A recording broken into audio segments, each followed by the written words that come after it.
karena itu contoh salah satu ada gereja saya bela di Jakarta Barat karena sudah mau ditutup paksa oleh wali kota. Saya katakan selagi saya masih hidup, langkahin dulu saya. Saya tidak akan biarkan tempat ibadah ditutup. Dan setelah saya jelaskan di hadapan petinggi-petinggi wali kota Jakarta Barat bahwa bukan hanya gereja saja dan yang kita perjuangkan, tapi semua tempat ibadah harus bebas gitu, maka dari pihak wali kota itu mengatakan, wah kami bangga.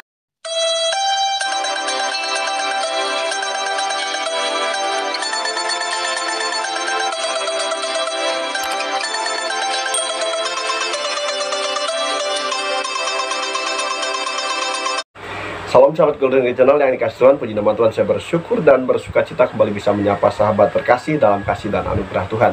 Sahabat terkasih, saya selalu berharap dan berdoa agar sahabat senantiasa dalam keadaan baik dan sehat dan senantiasa diberkati oleh Tuhan. Ya sahabat terkasih, intoleran di bangsa ini masih marak terjadi kasih Tuhan ya, seperti halnya penutupan tempat ibadah, pembubaran acara-acara ibadah, bahkan juga penangkapan terhadap pendeta ataupun hamba Tuhan. Baru-baru ini juga terjadi ya kepada seorang hamba Tuhan yang juga adalah YouTuber apologet Kristen, saudara kasih Tuhan. Ya saudara kasih Tuhan, kalau kita berbicara masalah penistaan agama, mereka lebih lagi ya, banyak sekali ya, yaitu kaum mereka ataupun pemuka agama mereka yang melakukan penistaan terhadap agama Kristen. Tetapi dalam hal ini saudara kasih Tuhan, mereka aman-aman saja ya, mereka tidak ditangkap tuh banyak sekali ya yang tidak ditangkap. Ya saudara kasih Tuhan, adapun yang ditangkap ya itu hanya sekedar daripada tidak mungkin sama sekali saudara kasih Tuhan, karena buktinya hanya beberapa bulan saja sudah dikeluarkan. Ya misalnya Ustadz Yahya Waloni saudara kasih Tuhan ya, berbarengan dengan ditangkapnya Muhammad Kaceh saudara kasih Tuhan. Sampai hari ini Muhammad Kaceh masih mendekam dalam penjara, sementara Yahya Waloni ya sudah bebas berkeliaran lagi saudara kasih Tuhan. Nah, ya hal ini sebetulnya terjadi ketidakadilan saudara kasih Tuhan ya. Ya oleh karena itu seorang pengacara yang bernama Bapak Kamarudin Simanjuntak ya angkat bicara mengenai ketidakadilan yang terjadi di bangsa ini, secara khusus pada minoritas yang seringkali ya mendapat intimidasi, mendapat ketidakadilan secara hukum ketika kita melakukan ibadah. Kita lihat tanggapan beliau berikut ini. Kalau yang menista itu dari saudara-saudara kita umat muslim, biasanya itu dianggap sirkus oleh Kapolri, Kabar Eskrim, dan dir-dir daripada Polri, terutama dir Cyber Polri ya. Artinya kalau dari kalangan umat Islam yang menista Kristen dan Katolik, itu dianggap suatu kewajaran atau dianggap sebagai dakwah, kan begitu, dakwah ya. Tapi kalau umat Kristen atau Katolik misalnya menjawab, itu penistaan. Nah ini kan bertentangan dengan prinsip-prinsip hukum. Salah satu prinsip yang dilanggar di sini adalah equality before the law, ajas persamaan di hadapan hukum. Padahal konstitusi kita sudah mengatur bahwa setiap warga negara bersamaan hak dan kedudukan di muka hukum dan pemerintahan.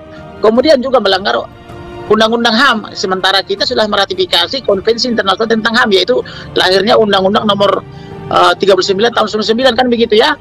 Jadi bahwa apabila umat Kristen digebukin, ditutup gerejanya, sudah 1000 lebih ditutup di zaman Jokowi, itu selalu dianggap biasa-biasa saja, itu sebagai tontonan yang menarik. Malah yang lebih menarik lagi adalah ketika gereja HKBP Philadelphia ditutup paksa, kemudian gereja GKP Yasmin ditutup paksa, mereka beribadah 8 tahun di halaman istana Jokowi. Jokowi tidak melihat itu 8 tahun beribadah di halaman istana itu sebagai pelanggaran HAM. Tetapi ketika Israel dan Palestina baku hantam, Jokowi langsung melihat itu pelanggaran HAM berat. Bahkan uang negara ini langsung dikucurkan oleh Jokowi buat bantu Palestina melawan Israel. Tetapi Jokowi tidak ada membantu gereja misalnya untuk membangun atau mendapatkan izinnya.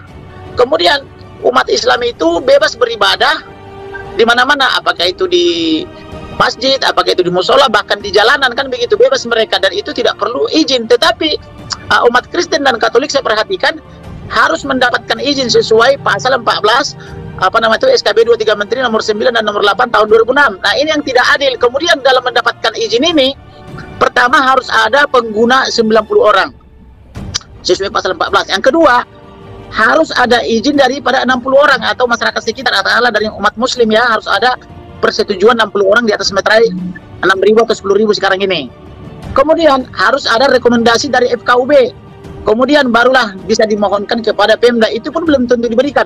Dan terkadang sudah dapat itu semua, sudah dapat 90, dapat 60, dapat rekomendasi FKUB, sudah dapat IMB, itu bisa dicabut lagi IMB-nya karena ada yang menolak. Misalnya contoh satu kasus di Tangerang Selatan saya temukan ya, karena saya sering membela gereja dan pendeta. Itu sudah keluar IMB dengan cara sudah ada 90 orang pengguna, sudah ada 60 orang menentang semeterai, tetapi karena pasca keluar IMB mohon doa restu segera dibangun gereja di Tangerang Selatan itu, karena ada yang mengancam siapa yang telah memberikan izin atau yang 60 orang di atas meterai itu, kalau dia mati tidak dimandikan, tidak disolatkan, tidak ditahlilkan, maka mereka juga pada akhirnya mencabut kembali persetujuan di atas meterai itu. Akhirnya IMB yang sudah dikeluarkan wali kota Tangerang Selatan bisa dicabut kembali gitu loh. Jadi bagaimana berbangsa dan bernegara seperti ini? Hak asasi manusia kita didasarkan pada tanda tangan orang di atas meterai. Sedangkan kita ini bukan anak tiri daripada republik ini. Seperti saya lah misalnya. Negara Indonesia ini berdiri karena peran opung saya. Itu selalu saya katakan kepada putra-putri Soekarno karena saya pengacara mereka. Negara Indonesia ini berdiri karena opung saya juga. Kalau ditangkap Belanda waktu itu pejuang, bahkan 2 diantaranya dibunuh. Jadi kami bukan anak tiri ya, tapi anak kandung juga kan begitu. Tetapi dalam perlakuan Kristen, Katolik, dan agama lainnya itu selalu dianggap bukan anak kandung. Yang dianggap anak kandung hanya saudara-saudara kita dari umat Muslim. Ini yang tidak adil. Nah, ini yang kita perjuangkan. Nah, ini kan pelanggaran HAM ini. Dan pemerintah selalu pura-pura nutup mata kalau terjadi pengerusakan gereja, seperti katakanlah misalnya kemarin waktu Natalan di Lampung ditutup, kemudian sebelumnya di Damasraya Padang sana, kemudian tahun ini juga Januari di Pulau Batam, udah bahkan minggu lalu di Bandung kan gitu, gereja KBP ditutup kan gitu. Dan pemerintah biasanya pura-pura nggak tahu, jadi artinya punya mata tak melihat, punya telinga tak mendengar kan begitu. Ini yang kita anggap sebagai pelanggaran HAM gitu loh. Inilah yang saya minta supaya Pak Saifuddin membicarakan ini di forum internasional, supaya negara-negara beradab memberikan perhatian, sehingga Pak Jokowi tidak hanya melihat bahwa pelanggaran HAM itu hanya ada di Palestina dengan Israel kan begitu. Begitu kira-kira Bapak. Mengapa harus ke Eropa, Pak? Apakah tidak bisa di Amerika saja, Pak? Di Amerika kan ada HAM internasional, ada Amnesty Internasional. Kalau di pemahaman kita kan begini, negara-negara beradab itu kan selain Amerika kan Eropa, Kanada kan begitu. Jadi supaya lebih kuat, misalnya kalau Eropa bersatu dengan Amerika, memperhatikan kepentingan kita di sini, akan lebih bagus lagi kan begitu. Jadi selain mereka, saya minta supaya berbicara di Kongres Amerika, dengan cara mencarikan pengacara dan senator di sana, senator yang berpengaruh misalnya dari Demokrat maupun dari Republik, supaya mereka bisa memberikan atensi kepada Bapak Jokowi, supaya Pak Jokowi tidak hanya sibuk membangun infrastruktur misalnya ya, tetapi juga memperhatikan sumber daya manusia, sehingga tidak ada lagi penutupan paksa terhadap gereja-gereja, dan kemudian juga tidak mempersulit perizinan beribadah. Karena negara kita kan sesungguhnya kan berdasarkan Pancasila, di mana sila pertama kan ketuhanan yang Maha Esa. Masa kita mau menyembah Tuhan kita pun begitu sulitnya sih, harus mendapat persetujuan dari 60 orang, harus ada 90. Jadi kalau tidak ada 90 nggak boleh memuji Tuhan kan begitu ya. Kemudian kalau nggak diizinkan, kalau ada 60 orang kita nggak boleh memuji Tuhan. Lalu di mana makna Pancasila? Sila pertama ketuhanan, sila kedua kemanusiaan yang adil dan beradab, sila kelima keadilan sosial. Di mana unsur keadilan sosial? Kalau kita umat Kristen, Katolik, Hindu, Buddha dilarang beribadah kan begitu. Jadi artinya saya sebagai advokat, saya merasa berdosa dan merasa bersalah apabila tidak bisa memperjuangkan hak-hak daripada seluruh kaum umat beragama, khususnya minoritas kan begitu. Oleh karena itu, contoh salah satu ada gereja saya bela di Jakarta Barat karena sudah mau ditutup paksa wali kota. Saya katakan selagi saya masih hidup, langkahin dulu saya tidak akan biarkan tempat ibadah ditutup. Dan setelah saya jelaskan di hadapan petinggi-petinggi wali kota Jakarta Barat bahwa bukan hanya gereja saja dan yang kita perjuangkan, tapi semua tempat ibadah harus bebas gitu, maka dari pihak wali kota itu mengatakan, wah kami bangga ternyata masih juga dilindungi, gereja juga, vihara juga gitu. Karena kami bilang semua tempat beribadatan harus bebas beribadah, tidak boleh dirusak atau dipersekusi. Nah harusnya sekarang juga begitu segi pemerintah.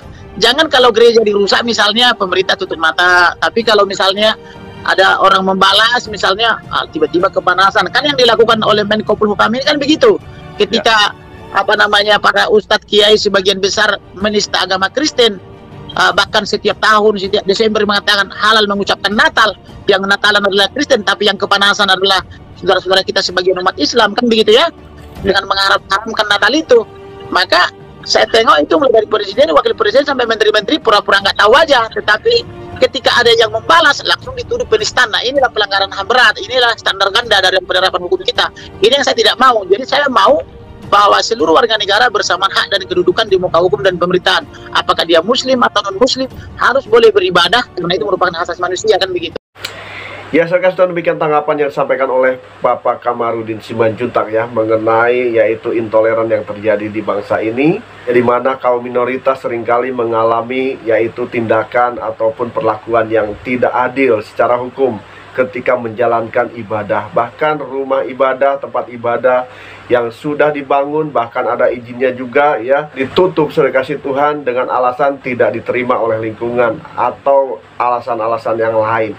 Ya saudara kasih Tuhan, ini realita yang terjadi saudara kasih Tuhan ya. Ya, dengan alasan tidak ada izin ya, dengan alasan lingkungan tidak menerima, ya dengan alasan di sana kan mayoritas ya, sehingga mereka tidak menerima keberadaan minoritas untuk melakukan ibadah. Ya sahabat yang dikasih Tuhan, di mata hukum sesungguhnya semua agama itu seharusnya mendapat perlakuan yang sama. Ya, karena di mata hukum semua agama dijamin ya kebebasannya untuk memeluk agama dan untuk menjalankan ibadah sesuai dengan agama masing-masing. Tetapi dalam kenyataannya saya kasih Tuhan ya, kebebasan beragama itu seringkali masih diusik dengan oknum-oknum, dengan orang-orang yang mengatasnamakan agama dan bahkan mungkin kepentingan yang lain. Saya kasih Tuhan, ya seringkali mereka memakai alasan dengan alasan tempat ibadah orang Kristen tersebut belum mendapat izin lah, ataupun tidak diterima oleh lingkungan dan lain-lain. Saya kasih Tuhan,